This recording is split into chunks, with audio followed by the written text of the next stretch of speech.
मुजफ्फरपुर की कई नदियां सूखने के कगार पे आ गई है। मुजफ्फरपुर शहर से बहने वाली पुरानी जो धाराएं हैं, जो नदियां हैं, नून नदी, वाया नदी, वो सूख चुकी है। उसके अलावा कराने नदी भी सूख चुकी है। सबसे बड़ी बात आपको बता दें कि जो बूढ़ी गंडक नदी और बागमती है, वो बारिश के भरोसे ही अब रह गई है। बारिश के अलावा जो दूसरी मौसम है उसमें सूखती जा रही है, कई जगह पर नाले का रूप ले चुकी है। और इसको लेकर के जो पर्यावरण विशेषज्ञ है, जो पर्यावरणविद हैं, उन्होंने भी चिंता जाहिर की है।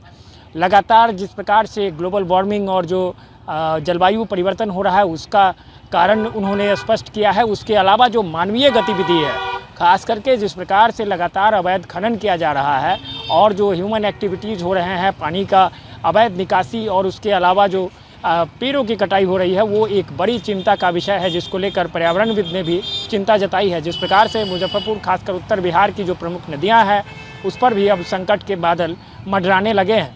गंगा नदी, गंडक नदी के अलावा जो सहायक नदियां हैं, उस पर इसका असर सबसे ज़्यादा देखा जा रहा है। आमतौर पर सदावाहिनी के रूप में जाने वाली, पहचान रखने वाली बूढ़ी गंडक नदी में भी अब कई जगहों पर देखा जा रहा है कि पानी की काफ़ी कमी है। समय रहते अगर इस पर जो है सचेत नहीं हुए, आम आदमी सचेत नहीं हुए, प्रशासन और सरकार सचेत नहीं हुई, तो ऐसे में बहुत बड़ी संकट मानवों के सामने आ जाएगी। देखिए, सबसे पहले तो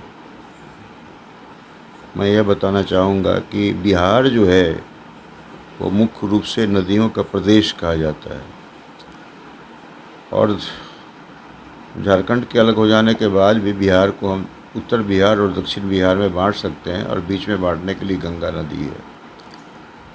तो उत्तर बिहार में जो नदियां हैं वो हिमालय से निकलने वाली नदियां हैं, जिसमें गंगा है, कोसी है, गंडक, बागमती, कमला बलान, महानंदा, लखनदेई इत्यादि नदियां हैं,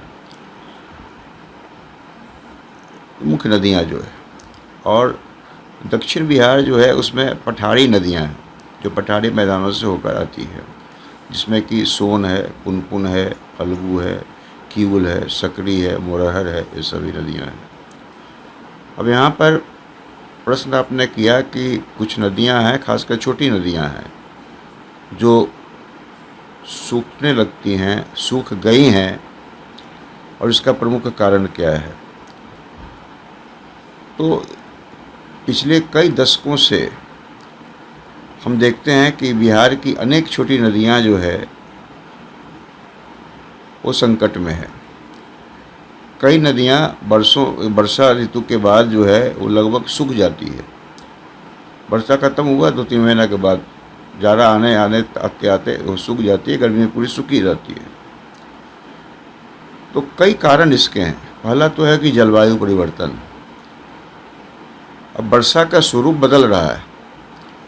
पहले जो बारिश का मौसम होता था तो कई महीनों तक संतुलित वर्षा होती थी।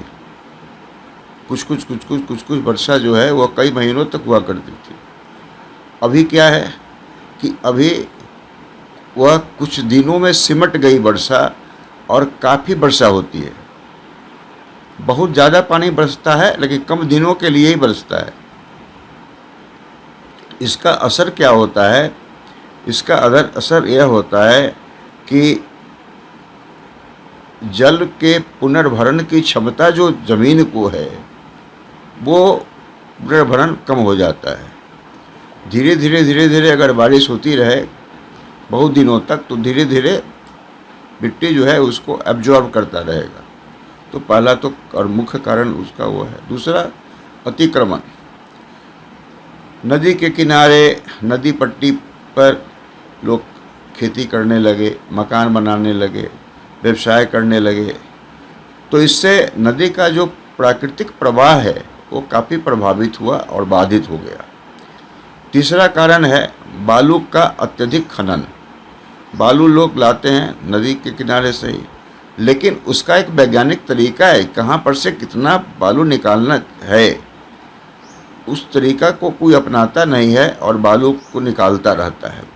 तो बहुत ज़्यादा जो बालू अगर निकल जाएगा तो फिर जो है सो वहाँ पर पानी को अवशोषण, पानी की अवशोषण की जो क्षमता है वहाँ वो घट जाएगी, तो भू स्तर जो है सो उससे भी भूजल स्तर नीचे चला जाएगा।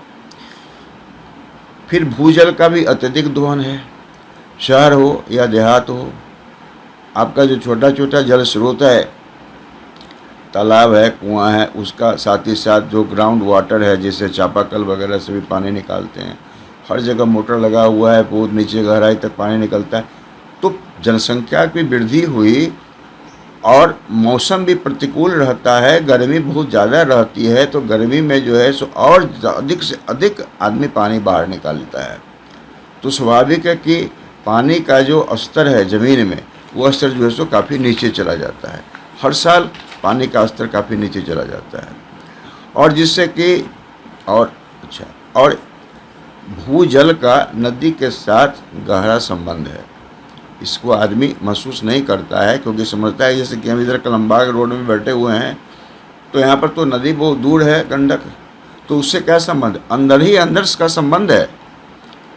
तो यह संबंध जो है, यह अगर भूजल बहुत नीचे चला जाएगा तो ये जो संबंध है वो संबंध कट जाता है, तो नदी के साथ जो इसका प्रवाह होना चाहिए वो नहीं हो पाता है। फिर उसके बाद जल ग्रहण क्षेत्रों का विनाश हो गया।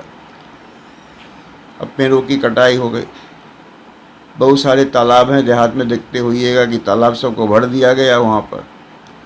फिर प्राकृतिक जल निकासी मार्ग को भी नष्ट कर दिया गया।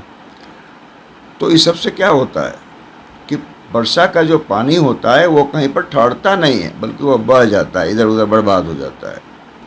फिर नदी में गाद बहुत आता है, सिल्ट। तो गाद अगर भर जाएगा तो पानी अंदर तक नहीं जाएगा, गाद के ऊपर ही पानी रहेगा, और वो मौसम जब गर्मी का आएगा तो सारा का सारी पानी जो है सो सूख जाएगा। वो हो गया। फिर शहरीकरण हुआ, प्रदूषण हुआ। अब इस छोटी नदियों के सूखने का जो परिणाम हुआ है, दुष्परिणाम, कृषि पर इसका प्रभाव पड़ा, क्योंकि सिंचाई का जो संकट है वह हो जाता है अब छोटी नदियों को सूखने से, या बड़ी नदियों में ही पानी का जलस्तर नीचे होने से फसल उत्पादन घटता है। साथ ही साथ किसानों की जो लागत है वो बढ़ती है। दूसरा, पर्यावरण पर प्रभाव इसका बहुत होता है। अब यहाँ पर जो बायोडाइवर्सिटी है, जैव विविधता है, जल में जो रहने वाले पौधे हैं या जो जंतु हैं वो सभी नष्ट हो जाएंगे अगर जल संकट होगा तो। तीसरा, सामाजिक प्रभाव भी होता है, पेयजल संकट होगा, ग्रामीण क्षेत्रों से पलायन हो रहा है। फिर जल का भी, पानी का विवाद भी खूब होता है, गांव वगैरह में तो खूब होता है कि भाई यहाँ से पानी हम निकालेंगे तो यहाँ से पानी हम निकालें। अब इसका जानते हो, नेपाल से निकल के सीतामढ़ी में आती है और फिर वहाँ से मुजफ्फरपुर होते हुए बागमती में चली जाती है। तो पिछले 4 दशक तक इसका बहुत सारा हिस्सा सूख गया था, और उसको जो मुख्य धारा थी वो धारा बदल गई थी। अब यहाँ पर उसका पुनर्जीवित किया गया। 2022 में फिर से पुनर्जीवित किया गया, और पुरानी जो धारा थी उसमें जल का प्रवाह होने लगा। आपके राज्य की खबरें, आपके शहर की खबरें सबसे पहले जानने के लिए देखते रहें अमर उजाला। चैनल को सब्सक्राइब जरूर कर लें और पाएं हर अपडेट।